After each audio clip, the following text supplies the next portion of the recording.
ಕಷ್ಟ ಬಂದಾಗ ವೆಂಕಟರಮಣ ಅಂತ ಹೇಳ್ಬಿಟ್ಟು ಎಲ್ಲ ಮನುಷ್ಯರು ಕೂಡ ಕಷ್ಟ ಬಂದಾಗ ದೇವಸ್ಥಾನಕ್ಕೆ ಹೋಗೇ ಹೋಗ್ತೀವಿ. ಅದೇ ಥರ ಒಂದೊಂದು ದೇವಸ್ಥಾನದಲ್ಲೇ ಒಂದೊಂದು ರೀತಿಯ ಆಚರಣೆ ಇರುತ್ತೆ, ನಂಬಿಕೆ ಇರುತ್ತೆ, ಹರಕೆಗಳಿರುತ್ತೆ. ಅದೇ ರೀತಿ ಇವತ್ತು ನಾವು ಹೋಗ್ತಿರೋದು ಒಂದು ದೇವಸ್ಥಾನಕ್ಕೆ. ಯಾವ ದೇವಸ್ಥಾನ ಅಂತ ಮುಂದೆ ಹೇಳ್ತಾ ಹೋಗ್ತೀನಿ. ವಿಡಿಯೋ ಎಲ್ಲಿ ಸ್ಕಿಪ್ ಮಾಡಿದೆ ನೋಡಿ. And hi hello welcome back to my channel. ಎಲ್ಲರೂ ಹೇಗಿದ್ದೀರಿ? ನಾನಂತೂ ತುಂಬ ಚೆನ್ನಾಗಿದ್ದೀನಿ. ಈ ದೇವಸ್ಥಾನ ಆಲ್ಮೋಸ್ಟ್ ತುಂಬ ಜನ ನೋಡಿದ್ದೀರಾ ಅಂತ ಅನ್ಕೋತೀನಿ. ಯಾಕೆಂದರೆ ಇದಿರೋದು ಬ್ಯಾಂಗ್ಳೂರಲ್ಲಿ, ಬ್ಯಾಂಗ್ಳೂರಿನ ಗಿರಿನಗರದಲ್ಲಿ. ಈ ದೇವಸ್ಥಾನದಲ್ಲಿ ಒಂದು ಹರಕೆ ಅಂತಂದರೆ, ಎಷ್ಟು ವಾರಗಳ ಕಾಲ ನಾವು ಹರಕೆ ಮಾಡ್ಕೊತ ಕಾಯಿಯನ್ನು ಕಟ್ತೀವಿ ಅಂದ್ಬಿಟ್ಟು ಅರಸ್ಕೊಳ್ಳೋದು ನಮ್ಮ ಕಾರ್ಯ ಸಿದ್ಧಿ ಆದಮೇಲೆ. ಅದಕ್ಕೂ ಮುಂಚೆ ನಾವು ಹರಕೆ ಮಾಡ್ಕೊಂಡು ಹೋಗಬೇಕಷ್ಟೆ. ಆ ಕಾರ್ಯ ಆದಮೇಲೆ ಬಂದು ನಾವು ಎಷ್ಟು ವಾರ ಕಾಯಿ ಕಟ್ತೀವಿ ಅಂತ ಮಾಡ್ಕೋಬೇಕು. ಅದಲ್ಲದೆ ಆಂಜನೇಯಂಗೆ ಶ್ರೇಷ್ಠ ಅಂತಂದರೆ ವೀಳ್ಯದೆಲೆದು ಹಾರನ ಹಾಕೋದು ಮತ್ತು ತುಳಸಿ ಹಾರ. ಅದೇ ರೀತಿ ನಾವು ಅವತ್ತು ಹೋಗಿದ್ದು, ನಾವು ಹರಕೆ ಮಾಡ್ಕೊಳ್ಳಿಕ್ಕೆ ಅಂತಲೇ ಹೋಗಿದ್ದು ಕಾರ್ಯಸಿದ್ಧಿ ಆಂಜನೇಯ ದೇವಸ್ಥಾನಕ್ಕೆ ನಾವು ಹೋಗಿರೋದು.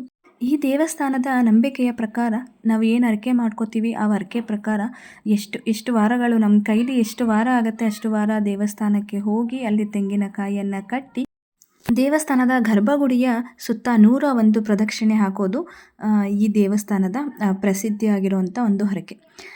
ಈ ಹರಕೆ ಕೂಡ ನಾವು ಮಾಡ್ಕೊಂಡಾದಮೇಲೆ ಆ ಕೆಲಸ ಆಗಿದ್ದ ತಕ್ಷಣ ನಾವು ಮತ್ತೆ ಹರಕೆನ ತೀರಿಸಬೇಕಾಗತ್ತೆ. ಸೊ ಹಾಗಾಗಿ ದೇವಸ್ಥಾನದ ಒಳಗಡೆ ಮೊಬೈಲಲ್ಲಿ ಶೂಟ್ ಮಾಡುವಂಥ ಆಪ್ಷನ್ ಇಲ್ಲ. ಸೊ ನಾನು ಸ್ವಲ್ಪ ಅಷ್ಟೇ ಶೂಟ್ ಮಾಡಿಕೊಂಡೆ. ಅಂದರೆ ಸೆಕ್ಯೂರಿಟಿ ಪರ್ಪಸಸ್ ವಿಡಿಯೋ ರೆಕಾರ್ಡಿಂಗ್ ಇಲ್ಲ ಅಂತಲೇ ಇದೆ, ಕ್ಯಾಮ್ರಾ ಅಲೋ ಇಲ್ಲ ಅಂತಲೇ ಇದೆ. ಸೊ ನಾನು ಸ್ವಲ್ಪ ಮಾಡಿಕೊಂಡೆ. ಇಲ್ಲಿ ತುಂಬ ಜನ 101 ಪ್ರದಕ್ಷಿಣೆ ಕೂಡ ಹಾಕ್ತಿದ್ದಾರೆ ನೋಡಿ. ತುಂಬ ಜನ ಅಲ್ಲಿ ಕುತ್ಕೊಳ್ಳೋದಕ್ಕೂ ಜಾಗ ಇಲ್ಲ, ಅಷ್ಟು ಜನ ಗರ್ಭಗುಡಿಯ ಸುತ್ತ ಪ್ರದಕ್ಷಿಣೆ ಹಾಕ್ತಿದ್ದಾರೆ. ಅದಲ್ಲದೆ ಪ್ರದಕ್ಷಿಣೆ ಹಾಕಿ ಎಲ್ಲ ಆ ಕಡೆ ಸೈಡಲ್ಲಿ ಕುತ್ಕೊಂಡು ಜಪ ಕೂಡ ಮಾಡ್ತಾರೆ. ಅಂದರೆ ಮಂತ್ರಗಳನ್ನು ಪಠಿಸುತ್ತಾ ಒಂದು ಸಣ್ಣ ಪುಸ್ತಕವನ್ನು ತೊಗೊಂಡು ಆಂಜನೇಯದ್ದು ಮಂತ್ರಗಳನ್ನು ಕೂಡ ಪಠಿಸ್ತಾ ಇದ್ರು. ಸೊ ಅದೇ ರೀತಿ ನಾವು ಕೂಡ ಪ್ರದಕ್ಷಿಣೆ ಹಾಕಿದ್ಮೇಲೆ ಸ್ವಲ್ಪ ಹೊತ್ತು ಕುತ್ಕೊಂಡಾಗ ಇದು ಸ್ವಲ್ಪ ವಿಡಿಯೋ ಮಾಡಿದ್ದಷ್ಟೇ. ನಾನು ದೇವಸ್ಥಾನದ ಟಾಪ್ ಅಷ್ಟೇ ಕಾಣಿಸ್ತಿದೆ.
ನಾವು ಹೋಗಿದ್ದು ಶನಿವಾರ ಆಗಿರೋದ್ರಿಂದ ಶನಿವಾರ ಆಲ್ಮೋಸ್ಟ್ ಆಂಜನೇಯ ದೇವಸ್ಥಾನದಲ್ಲಿ ತುಂಬ ಜನ ಇರ್ತಾರೆ. ಅದೇ ರೀತಿ ಅವತ್ತಿನ ದಿನ ಕೂಡ ತುಂಬ ಜನ ಇದ್ದರು. ಮತ್ತು ಇನ್ನೊಂದು ಇನ್ಫಾರ್ಮೇಷನ್ ಅಂತಂದರೆ, ಈ ದೇವಸ್ಥಾನ ಬಂದು ಬೆಳಗ್ಗೆ 6 ಗಂಟೆಯಿಂದ 10 ಗಂಟೆವರೆಗೂ ಓಪನ್ ಇರುತ್ತೆ. ಅದಾದಮೇಲೆ ಕ್ಲೋಸ್ ಆದರೆ ಇನ್ನು ಸಂಜೆ 5 ಗಂಟೆಗೆ ದೇವಸ್ಥಾನ ಓಪನ್ ಆಗೋದು. ಸೊ ಆ ಟೈಮಲ್ಲಿ ಮಾತ್ರನೇ ದೇವಸ್ಥಾನಕ್ಕೆ ವಿಸಿಟ್ ಮಾಡಬೇಕಾಗತ್ತೆ. ಸೊ ಅಲ್ಲಿಂದ ನಾವು ಹೊರಡೋಷ್ಟರಲ್ಲಿ ತುಂಬ ಕತ್ತಲೆ ಕೂಡ ಆಗಿತ್ತು. ಅಲ್ಲಿಂದ ಡೈರೆಕ್ಟ್ ಮನೆಗೆ ಹೋದ್ವಿ. ದೇವಸ್ಥಾನದಲ್ಲಿ ನಿಜವಾಗ್ಲೂ ನಾವು ಅಂದ್ಕೊಂಡಿದ್ದ ಕೆಲಸ ಆಗುತ್ತೆ ಅನ್ನೋದಾದರೆ ಯಾಕೆ ಒಂದ್ಸರಿ ವಿಸಿಟ್ ಮಾಡಬಾರ್ದು. ಎಲ್ಲ ಥರ ಕಷ್ಟ ಪರಿಹಾರ ಆಗಬೇಕಂತ ತುಂಬ ಕಡೆ ತುಂಬ ಟ್ರೈ ಮಾಡಿರ್ತೀವಿ, ಯಾವುದ್ಯಾವುದೋ ಸೊಲ್ಯೂಷನ್ನು. ಅದೇ ರೀತಿ ದೇವಸ್ಥಾನದಲ್ಲಿ ದೇವರ ಮೊರೆ ಹೋಗೋದು ತುಂಬ ಒಳ್ಳೆಯದಂತ ಅನಿಸುತ್ತೆ. ಹಾಗಾಗಿ ನಾವು ಹೋಗಿ ವಿಸಿಟ್ ಮಾಡಿದ್ದು. ಯಾರಿಗೆಲ್ಲ ವಿಡಿಯೋ ಇಷ್ಟ ಆಗಿದೆ ಕಮೆಂಟಲ್ಲಿ ತಿಳಿಸಿ ಹೇಗಿದೆ ಅಂತ. ಬೆಂಗಳೂರಲ್ಲಿ ನಿಯರ್ ಇದ್ದರೆ ಈ ದೇವಸ್ಥಾನ ಗೊತ್ತಿಲ್ಲ ಅಂತಂದರೆ ಒಂದ್ಸರಿ ವಿಸಿಟ್ ಮಾಡಿ. ನನಗೂ ಕೂಡ ಅಷ್ಟು ರೂಟ್ ಗೊತ್ತಿಲ್ಲ. ನಾವು ಮ್ಯಾಪ್ ಹಾಕ್ಕೊಂಡು ಕೂಡ ಹೋಗಿದ್ದು.